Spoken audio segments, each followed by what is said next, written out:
Transaksi pungli di rutan KPK diduga dilakukan berlapis dan menggunakan banyak rekening. Apa upaya yang bisa dilakukan agar penelusuran aliran dana pungli bisa dibongkar tuntas? Kita akan kupas bersama anggota Komisi 3 DPR fraksi PDI Perjuangan, Trimedia Panjaitan, dan pakar hukum tindak pidana pencucian uang, Yanti Garnasih. Selamat sore Bang Trimedia dan Bu Yanti. Selamat sore. Selamat sore, Mas. Selamat sore, Selamat sore, Bu Bang Yenti. Media. Selamat sore. Bang Trimedia, KPK kan mengatakan pungli di rutan KPK ini kasusnya kompleks. Salah satu upayanya adalah kerjasama dengan PPATK untuk menelusuri aliran dana. Ini adalah langkah tepat menurut Abang? Saya pertama agak kaget juga waktu Dewas menyampaikan bahwa di KPK, di rutan-rutan KPK terjadi pungli. Selama ini kan memang kita mendengar ada adigium, urusan penjara, apapun bisa kalau ada uang. Tapi biasanya kan itu rutan-rutan atau penjara yang dikelola oleh Kumham yang selama ini. Bahkan kita sering dengar transaksi narkoba juga dari dalam penjara. Tapi begini, yang terjadi dengan KPK tentu mengagetkan kita. Yang kedua, yang juga harus diperjelas oleh KPK, ini terjadi di rutan di KPK, kan KPK punya rutan sendiri di Kuningan, ya, ataukah di tempat titipan KPK? Kan KPK seringkali melakukan penangkapan terhadap seorang tersangka itu dititipkan di Polres-Polres, kemudian juga di Guntur juga dititipkan. Nah, ini yang di mana? Dan ini sejak kapan? Yang kita ketahui kalau di tahanan KPK itu ketat sekali yang di Kuningan ya. Tapi apakah kebocoran-kebocoran seperti ini terjadi di tahanan-tahanan di luar KPK? Tempo hari mungkin 10 tahun yang lalu sebelum periodenya Pak Firly, mereka bahkan punya CCTV. Jadi pimpinan KPK yang di Kuningan bisa mengetahui sepak terjang Pak sebelum di Ingkra ya, sebelum di Kenus Sukamiskin, misalnya di Polres-Polres di Pomdam, Guntur, mereka bisa memonitor petugas-petugasnya. Nah, pertanyaannya apakah itu masih ada? Ketiga, saya kira harus ada batas waktu juga. Kapan pimpinan KPK seperti kata Pak Gufron ingin menyelesaikan, harusnya sebulan ini sudah ada bisa langkah yang konkret. Baru kemudian seperti disampaikan tadi, kalau sudah memang areanya adalah tindak pidana, tentu diberikan kepada pihak kepolisian supaya tuntas mengusutnya. Seperti itu, Mas. Kalau Wakil Ketua KPK Nurul Gufron kan kemarin sudah bilang ini diduga terjadi di lapas KPK di rutan kelas 1 Jakarta Timur. Artinya ini berada di Gedung Merah Putih KPK di Kuningan, Jakarta Selatan. Harusnya ini sudah dipantau oleh pimpinan KPK, Bang Trimedia. Saya nggak, tadi juga sama-sama kita dengar Pak Gufron bilang belum spesifik saya disampaikan seperti itu. Karena saya juga nggak tahu kalau kapasitas di Kuningan mungkin sangat terbatas sehingga banyak tersangka dititipkan seperti yang saya bilang tadi. Nah, kalau itu memang terjadi di tahanan KPK, itu sesuatu yang luar biasa ya. Karena CCTV-nya ketat. Komisi 3 periode yang lalu kita pernah melihat tahanan KPK itu. Sehingga mereka juga relatif tidak boleh yang keluar dari area itu. Dan CCTV-nya banyak sekali. Jadi saya kok kurang yakin kalau itu terjadi di tahanan. Kalau itu terjadi berarti sudah ada kelonggaran dan pengawasan melekat di internal KPK itu sudah mulai berkurang. Oke, Bu Yenti, kalau melibatkan PPATK memangnya perlu ya? Ya, begini. Ini kan beritanya ini kan menelusuri bahwa ada aliran dana pungli. Nah, ini kan harus kita kita apa ya, anatomi kejahatan ya. Kemungkinan ini kejahatan namanya juga pungli.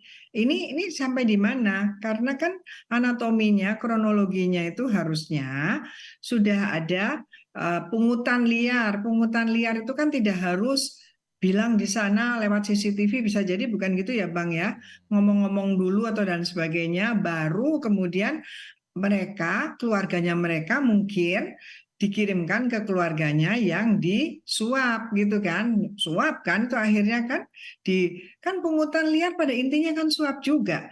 atau memeras ya, meras atau enggak suap, bahwa ingin mendapatkan fasilitas ini, ingin mendapatkan fasilitas itu, tapi dengan membayar, baik itu ditawarkan oleh dari bagian rutan itu sendiri atau orang yang ditahan itu yang mencoba merayu minta dapat fasilitas tapi nanti saya bayar. Nah, itu harus dibuka. Sebetulnya itu gampang, harusnya itu gampang.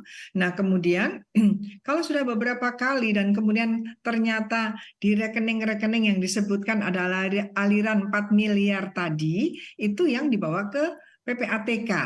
Itu seperti itu. Jadi harus ada. Saya setuju tadi bahwa sebaiknya ya jangan KPK yang menangani ini. KPK banyak masalah besar.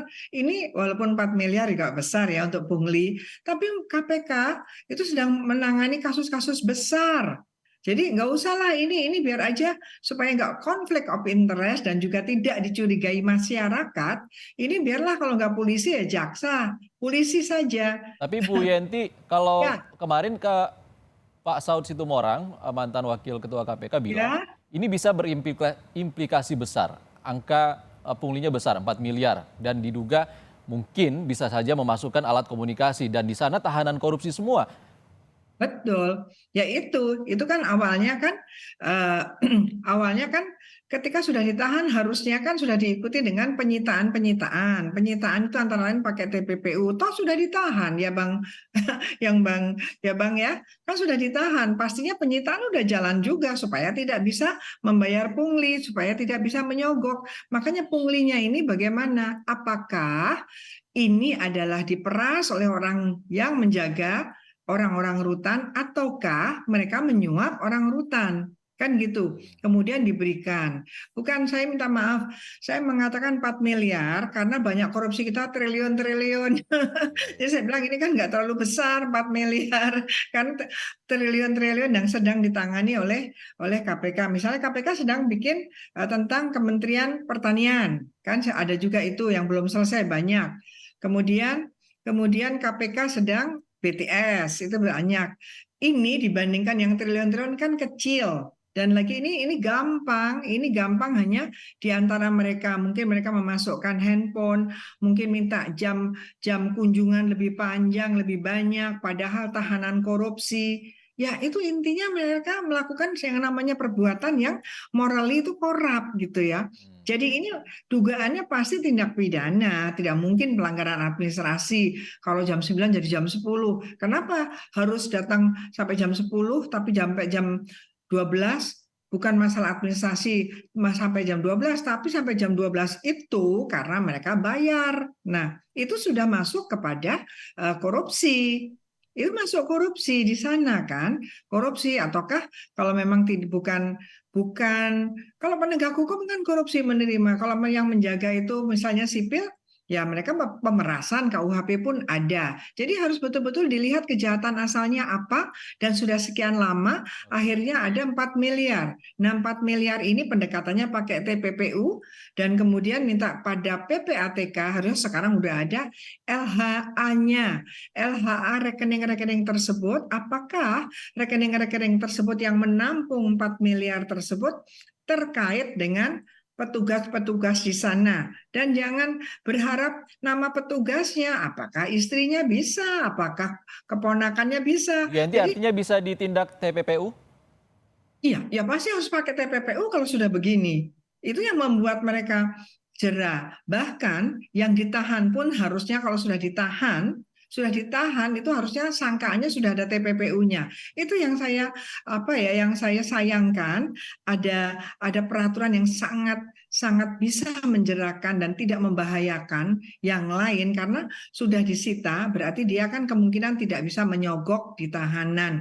Nanti kalau sudah dipidana tidak bisa menyogok orang lapas, kan itu antara lain. Nah, ini yang belum terlalu cepat atau terlalu kuat diterapkan. Artinya gini, Kalau negara melalui APH-nya tidak mau menerapkan TPPU padahal ada kejahatannya, misalnya ini ada 4 miliarnya, tapi tidak mau pakai TPPU, ya jangan salahkan kalau masyarakat mengatakan bahwa memang APH termasuk melindungi para yang ditahan itu untuk gampang menggunakan uang-uang Artinya itu biar dan lebih tuntas ke akar masalahnya ya Bu Yenti ya. iya, dan terjadi dah ini anak beranak ininya kejahatannya beruntun gitu. Jadi kan mereka ditahan karena dugaan korupsi, ya kan kalau rutan KPK. Ternyata di rutan mereka nyogok lagi. Ada juga tindak pidana lain. Ini akan Nanti mempertanyakan integritas KPK juga ya Bu Yenti ya. Kita ya ke Bang sangat. Trimedia, Bu Yenti sebentar. Dewas KPK bilang diduga yang terlibat bahkan sampai puluhan pegawai rutan KPK. Kalau melihat ini integritas internal KPK yang salah secara sistem, apakah atau ini masalah personal saja, Bang Trimedia? Pertama, seyogianya Dewas juga menyampaikan 4 miliar itu kurun waktunya berapa lama? Apakah 1 tahun, apa 2 tahun? Kalau mulai bulan 11 2022 atau bulan 10, kok kurang terlalu yakin angkanya seperti itu. Pastilah ini sudah lama berlangsung. Nah, yang kedua, pimpinan KPK harus jelas, misalnya siapa kepala rutan, harus sudah mulai dipanggil secara internal oleh KPK, sama seperti saya sampaikan tadi, terutama kalau itu terjadi di tahanan KPK, waduh, itu pembelajaran yang besar bagi KPK sendiri, karena selama ini kita ketahui ketat sekali di tahanan KPK. Kalau itu terjadi 2 tahun terakhir ini, berarti 2 tahun terakhir ini sudah terjadi kelonggaran di tahanan KPK. Karena yang saya dengar para tersangka itu banyak yang menghendaki dia itu tidak ditahan di tahanan KPK. Dia di tahanan KPK artinya di Kuningan ya, berharap di tempat-tempat lain di Polres di mana-mana, berharap dilakukan penahanan karena di situ yang lebih ada kelonggaran. Nah, itu yang juga harus dijelaskan. Nah, yang ketiga,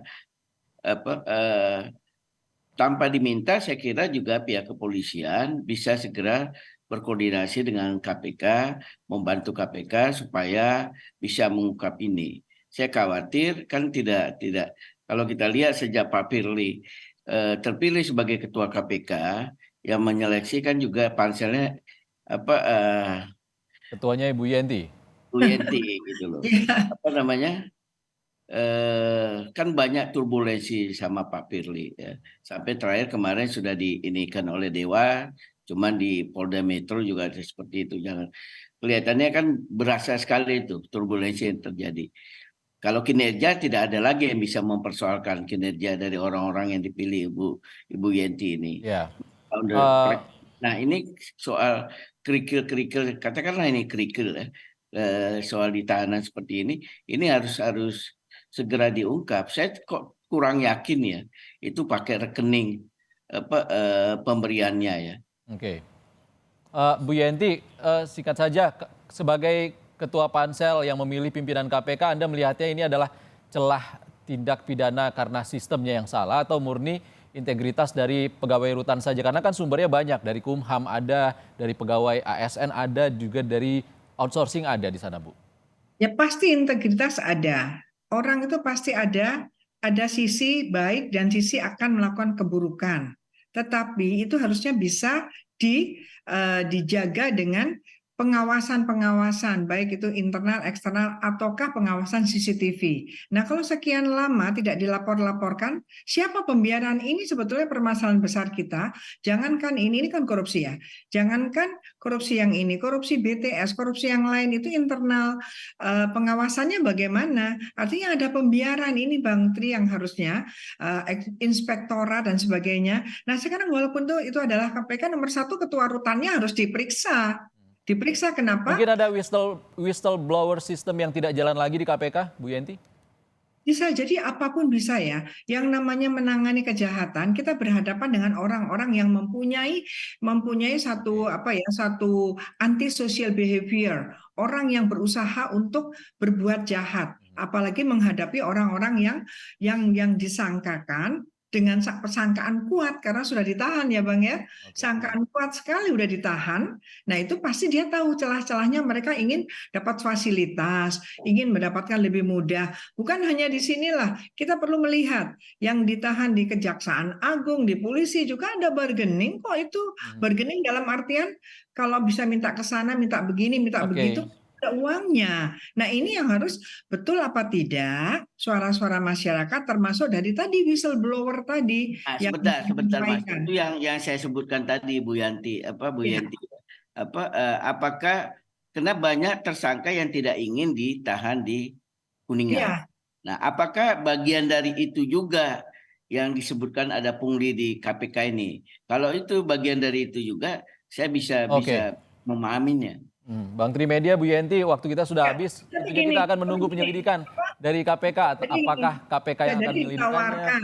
Jangan-jangan yang ditahan itu tidak tahu Bang Tri, tetapi mereka menawarkan mau kalau lebih enak di sana. Nah, ini jadi semuanya Oke. harus diperiksa dari dalam sendiri. Ya, Jangan-jangan dari mulai petugas di lapangan, di rutan, hingga betul. biro umum yang membawahi rutan KPK, Ya, 4 rutan ya. KPK. Terima kasih Ya, Bu Yenti baik. Garnasih, pakar tindak pidana pencucian uang, dan Trimedia Panjaitan, anggota Komisi 3 DPR, fraksi PDIP.